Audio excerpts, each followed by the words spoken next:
Quand Pierre est venu à Antioche, je me suis opposé à lui ouvertement, parce qu'il était dans son tort. En effet, il prenait ses repas avec les frères d'origine païenne, jusqu'au moment où arrivèrent de Jérusalem des amis de Jacques. Mais quand ils furent là, Pierre prit l'habitude de se retirer et de se tenir à l'écart, par peur des frères d'origine juive. Tous les autres frères juifs jouèrent la même comédie que lui, si bien que Barnabé lui-même s'y laissa entraîner. Mais alors, quand je vis que ceci ne marchait pas droit selon la vérité de l'Évangile, je dis à Pierre devant tout le monde, « Toi, tout juif que tu es, il t'arrive de suivre les coutumes des païens et non celles des juifs. Alors pourquoi forces-tu les païens à faire comme les juifs? Nous sommes juifs de naissance, nous ne sommes pas de ces pécheurs que sont les païens. Cependant, nous le savons bien, ce n'est pas en observant la loi que l'homme devient juste devant Dieu, mais seulement par la foi en Jésus-Christ. C'est pourquoi nous avons cru en Jésus-Christ, pour devenir des justes par la foi au Christ, mais non par la pratique de la loi de Moïse, car personne ne devient juste en pratiquant la loi.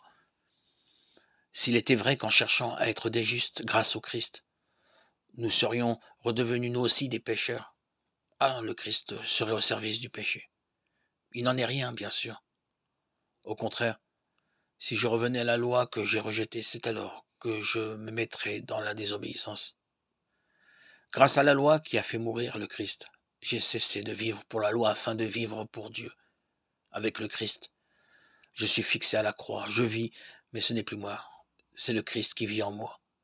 Ma vie aujourd'hui, dans la condition humaine, je la vis dans la foi au Fils de Dieu, qui m'a aimé et qui s'est livré pour moi. Il n'est pas question pour moi de rejeter la grâce de Dieu. En effet, si c'était par la loi qu'on devient juste, alors le Christ serait mort pour rien. Ce qui nous sauve, ce n'est pas la loi, mais la foi, car c'est elle qui nous fait tous ensemble fils de Dieu et vraie descendance d'Abraham. 2 Corinthiens 11, 21.